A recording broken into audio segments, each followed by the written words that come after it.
हमें मिथिला की मृत्यु का शोक नहीं मनाना चाहिए।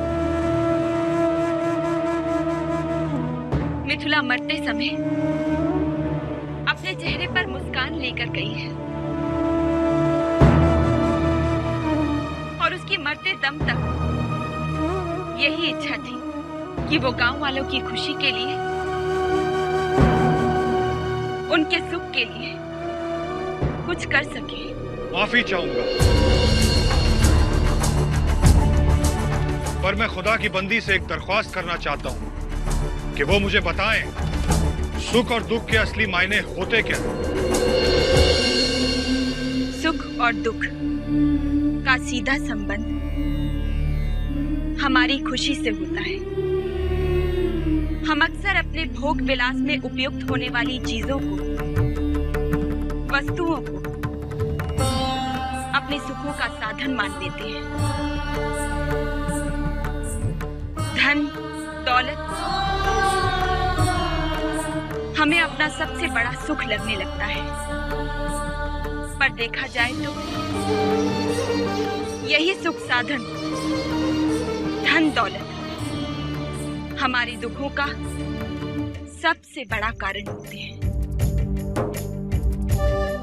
सच्चा सुख है ईश्वर की भक्ति, उसकी पूजा, ईश्वर से प्रेम। ईश्वर के अलावा हर एक वस्तु अस्थाई है, मिथ्या है।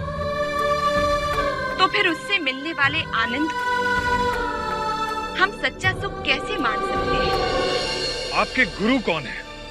मेरे गुरु कोई और नहीं, मेरे भगवान। आपका भगवान और कोई नहीं, ये पत्थर की मूर्ति है? हाँ, ये पत्थर की मूर्त ही है, पर हमारी आस्था ही इस पत्थर की मूर्त को भगवान बना देती है। और इस भगवान को हासिल करने का सही रास्ता क्या है? मन में अगर सच्ची आस्था और श्रद्धा हो तो फिर भगवान अपने भक्त को किसी भी रूप में मिल जाते हैं, बस उन्हें पहचानना आना चाहिए। सुभान अल्लाह, मरहबा, आफरीन। आपका एक एक लफ्ज भगवान के लिए आपकी मोहब्बत को बयां करता है। ये तो कोई और मूल के लगते हैं।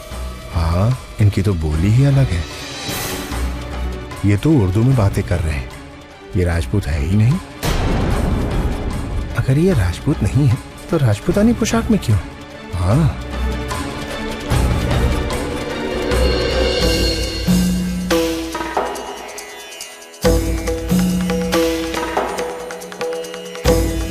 राणा साहब, यही हैं उन लोगों के घोड़े।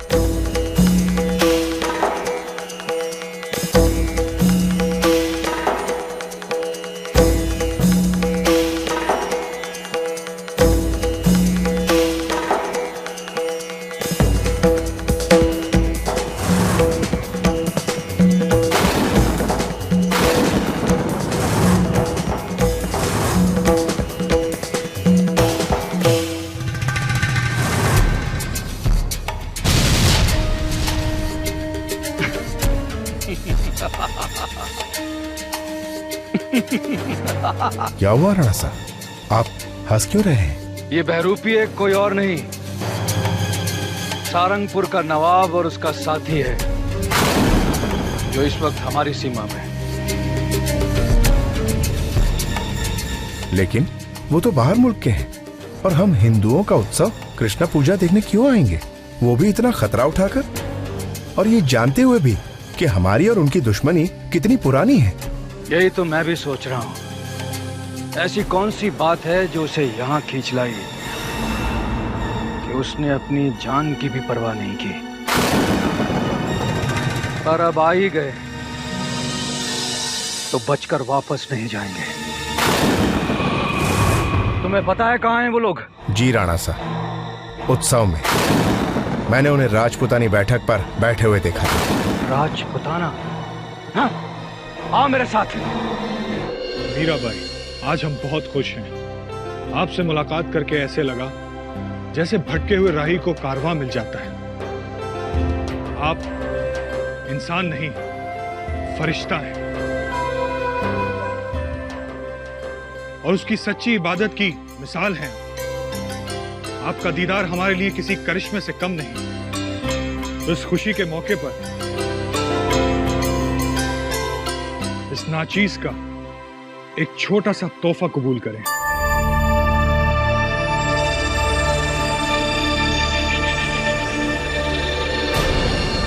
हीरों का हार मीराबाई के लिए?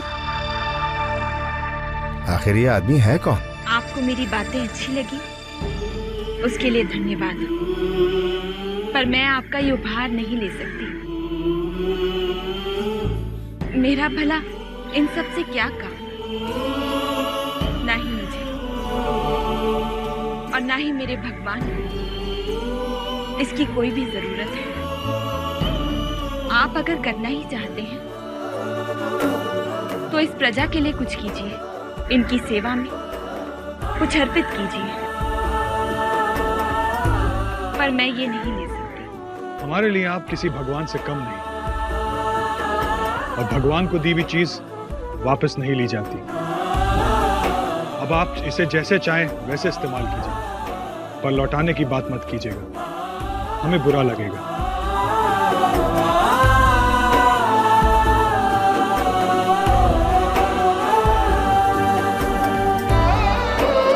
अच्छा, अब हमें इजाजत दीजिए।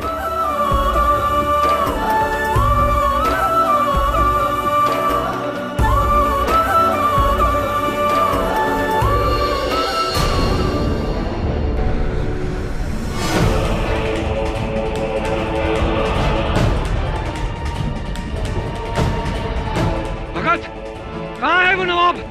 यहीं थे राणा साहब, अब वो दोनों दिखाई नहीं दे रहे। चारों तरफ देखो, वो नवाब यही कहीं होगा। कोई भी अपनी जगह से नहीं हिलेगा, जो जहाँ है वहीं रहे। ये तुम क्या कर रहे हो विक्रम? दुश्मन की तलाश। सीमा पार से सारंगपुर के नवाब ने हमारे यहाँ घुसपैठ की। वो इसी उत्सव में है। मैं उसे छोड़ूंगा नहीं। भगवान के घर में कोई नवाब नहीं आता, यहाँ केवल भक्त आते हैं। तुम यहाँ से चले जाओ। तुम्हारे यहाँ आने से यहाँ का भक्तिमय माहौल बिगड़ गया है। आप इस मामले में ना ही बोलें तो अच्छा होगा मीरा भाभी। ये हमारी सीमा की सुरक्षा का मामला है, और ऐसे मामलों में अक्सर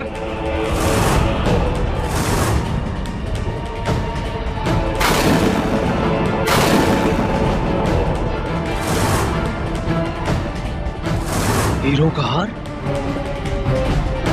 ये यहाँ कहाँ से आया? मैं तुमसे कुछ पूछ रहा हूँ, इतना कीमती हार कहाँ से आया? ये हार की कारीगिरी बाहर देश की लगती है राणा साहब। ये हार उसी नवाब का लगता है। यहाँ भक्ति भजन चल रहा था या दुश्मन के साथ कोई योजना, वो तो मैं बाद में देख लूं। पहले उस नवाब को तो देख लूं।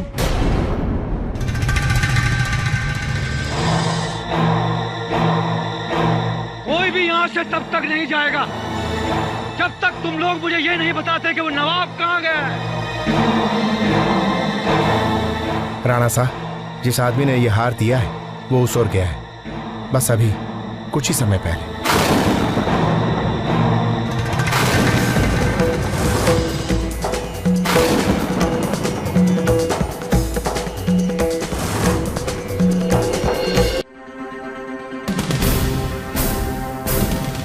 हुजूर, ये ठीक नहीं हुआ। मैंने आपको मना किया कि आप कुछ नहीं बोलेंगे, और आपने सबके सामने मीरा से अपनी जुबान में गुफ्तगू कर डाली। इसका अंजाम कुछ भी हो सकता था। शरीफुद्दीन, अंजाम की परवाह हमें नहीं। हम तो बस इतना जानते हैं कि आज खुदा के भेजे हुए फरिश्ते से रूबरू हुए हैं। ऐसा लगा जैसे खुदा के दरगाह में खड़े हो, और उस वक्त हमें अपने अच्छे बुरे सोचने की कहाँ खबर। तुम घबराओ नहीं, कुछ नहीं होगा।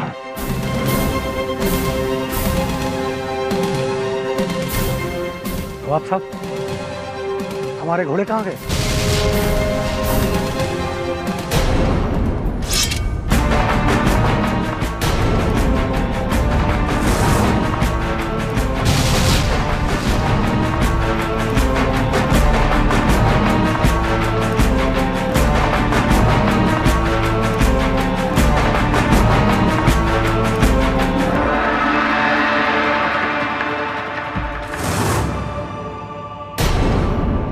नवाब साहब, आपको क्या लगता है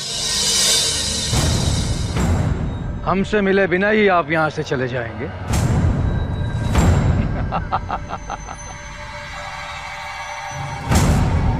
हमारे राज्य में आए हैं आप, हमें अपनी खातिरदारी करने का मौका नहीं देंगे? विक्रम सिंह, हम कोई मैदान जंग में नहीं खड़े हुए हैं।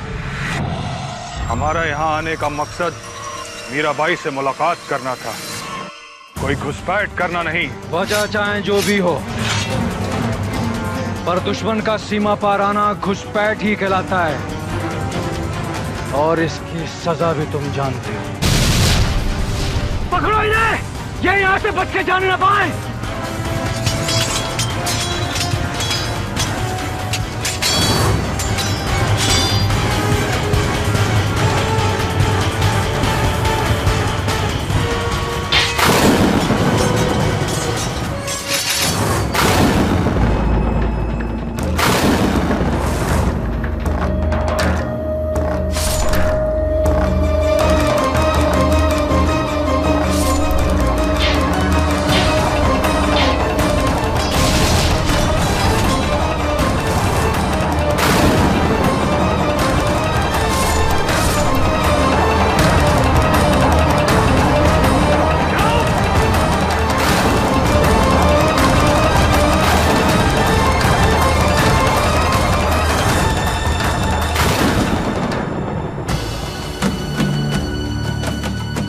अगर चाहूं तो तुम्हारी गर्दन काटकर अपने महल के गुंबद पर लगा सकता हूं, पर नहीं। मैंने कहा था ना, ये मैदान जंग नहीं है। ये वो जगह है जहां मैं आया था एक मकसद के साथ, कि मीराबाई से मुलाकात कर सकूं। मेरा इरादा पक्का था, इसलिए मैं यहां कोई खून खराबा नहीं चाहता। और तुम्हें शुक्रगुजार होना चाहिए उस मीराबाई का, जिसकी वजह से तुम्हारी आज जान बच गई।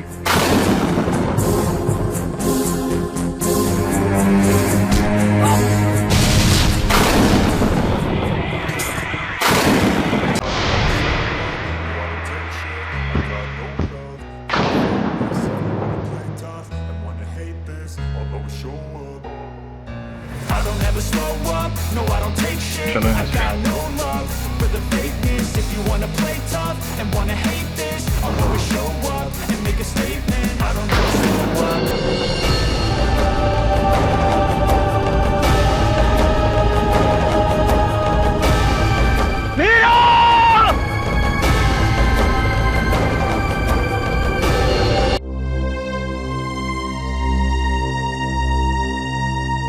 मीरा, अब क्या होगा?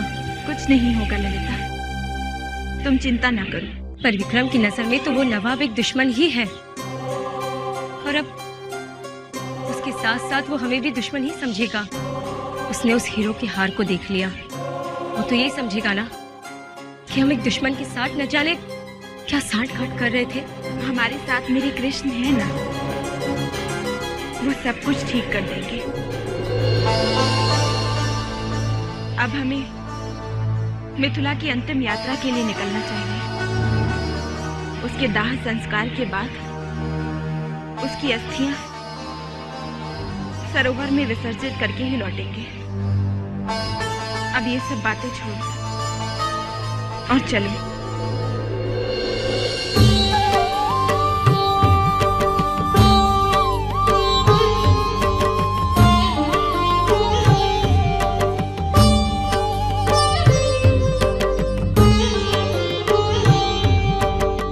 बड़ी मासा, बड़ी मासा, बड़ी मासा, बड़ी मासा।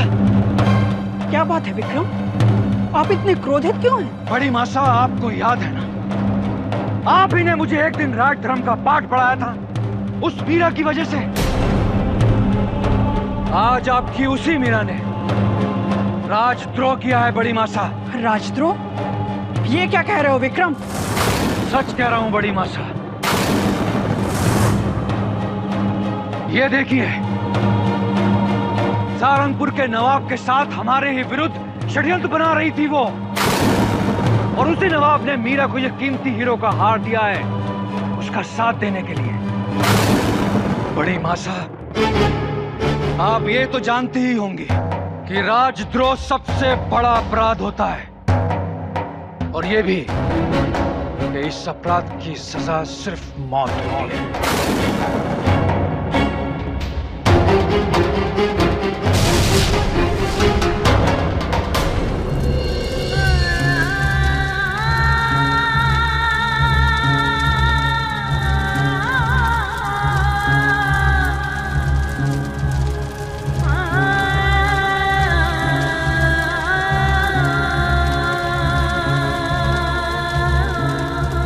तुम बहुत खुशकिस्मत हो मिथिला, जो इस निर्मम संसार को छोड़कर भगवान की शरण में चली गई। भगवान तुम्हारी आत्मा को शांति देकर तुम्हें सदा अपनी शरण में ही रखें।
आपको बंदी बनाने का हुक्म है। क्या मैं पूछ सकती हूँ, ये हुक्म किसने दिया है और मेरा अपराध क्या है? ये राणा साहब का हुक्म है, और आपका अपराध है राजद्रोह, और इसीलिए हम आपको बंदी बनाए।